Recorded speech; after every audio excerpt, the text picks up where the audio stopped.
చేత్తో అన్నం పెట్టాను. ఈ చేత్తో అన్నం పెట్టి చూసుకున్న మనిషిని ఇంత దారుణంగా ఖచ్చితంగా ఇంతకింతగా అనుభవించాలి. ఇది నా ఉసురు అంతా, ఇది నా ఏడుపు, ఇది నా పగ అంతా. ఇంకా అంటే ఏం ఎక్స్పెక్ట్ చేస్తున్నారు రాజ్ తరుణ్ నుంచి? ఏం ఎక్స్పెక్ట్ చేయట్లేదండి.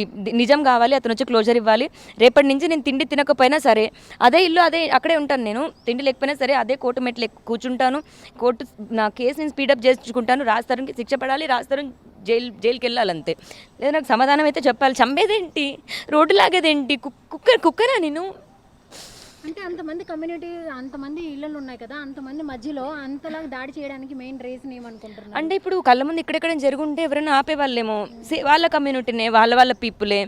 ఒక ఫోన్ కాల్ కొడితే ఇప్పుడు సీసీ కెమెరాలే ఆగిపోయినాయి వాళ్ళకి. నాకు సహాయానికి ఎవరు వస్తారు? ఇంత క్రిమినల్ పీపుల్ మధ్యలో నాకు ఉండాలని ఏం లేదు. అంటే ఇప్పుడు వాళ్ళ పేరెంట్స్కి మీరు ఆశ్రయం ఇచ్చారు, రాత్రి తీసుకెళ్లారు, ఇంట్లో పెట్టుకున్నారు, వాళ్ళతోనే కంటిన్యూ అవుతారా, స్టే చేస్తారా? ఉండడం అయితే అదే ఇంట్లో నేను ఉంటాను.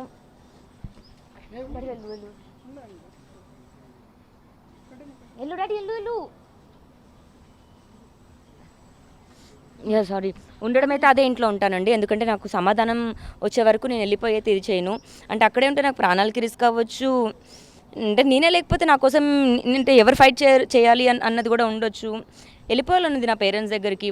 18 ఏళ్ళు బతికాను, మళ్ళీ తీసుకోరా నన్ను, తీసుకుంటారు కానీ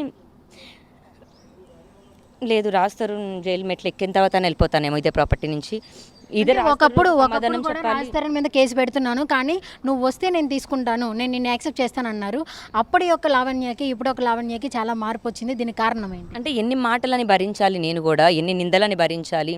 ఒక్కటి ఈ రెండు కాదు. కూర్చొని మాట్లాడుకుంటే ప్రతిదీ ప్రాబ్లం సాల్వ్ అయిపోతుంది అనేవాడు, యుద్ధాలు జరిగేవి కాదు అనేవాడు, మాటకిచ్చే విలువ మనిషికిచ్చి ఉంటే యుద్ధాలు జరిగేవి కాదు అన్నది